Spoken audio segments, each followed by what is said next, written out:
sentence passed, the military still in power, and former regime candidates running for president. Is the Mubarak era truly over here? Well, I think the important way to frame this narrative isn't really to talk about the Mubarak era. The real story here is that the same power base is still there. The core of Egyptian power, I'm talking about militarily, financially, and ultimately politically, has always been, is now, and will be in the near future controlled by the security services and the military, the Supreme Council of the military forces in Egypt. So it's not so much about the Mubarak era over as that the military is reconsolidating its own power base, and it doesn't really matter at the end of the day, at least to a lot of other people outside of Egypt, who is the figurehead of that country. Washington hasn't commented on directly, it should be said, on Mubarak's sentence. Hillary Clinton just said his fate is, quote, up to the Egyptian people. Is there any significance to that? Well, if you want to know what Washington's agenda is with regards to the Egyptian elections, you have to call Samantha Power's office in the White House's Office of Multilateral Affairs. She is the one who is the architect of the post-revolution sort of political stasis that Egypt has been in. When the Egyptian revolution was really kicking off on feet last year, Tintawi, the head of the military, was in Washington meeting and being briefed by Samantha Powers. So that should tell you, or give an indication of where the real strings of power in Egypt are. What influence do you think the verdict could have on upcoming leadership elections in the runoff for the presidency? Well, obviously there is a scramble for power there between the old guard Shafiq and the Muslim Brotherhood Morsi. Now, as far as delivering the verdict of the election with the timing in which it was done, this could have been a desperate move by the old guard that might have had some influence over the justice system. But at the end of the day, the real story here is that how can you have free and fair elections in a country that is still under military dictatorship?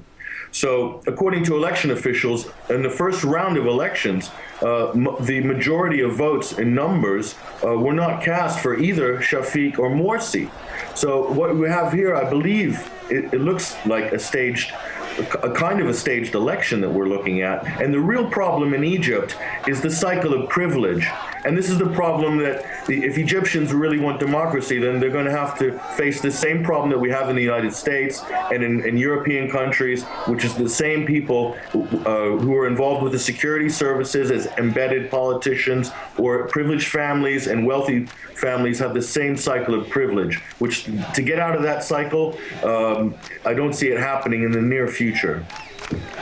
Thousands back on Tahrir Square now, as we speak, really, and it looks like the life sentence for Mubarak, which was first perceived really as a compromise verdict, now turns out to have upset many people, saying it's too lenient. Why is that, do you think? Why this reaction? Well, I think really what you have with the Mubarak verdict, and if you look at the charges that stuck versus the acquittals, you know, if protesters were killed in Tahrir Square, it's likely that shoot-to-kill orders were not given by the president. And you look at who stayed in power after the fall of Mubarak, you know where the real power in Egypt is. Those were people in the military and security services, and they were all found not guilty.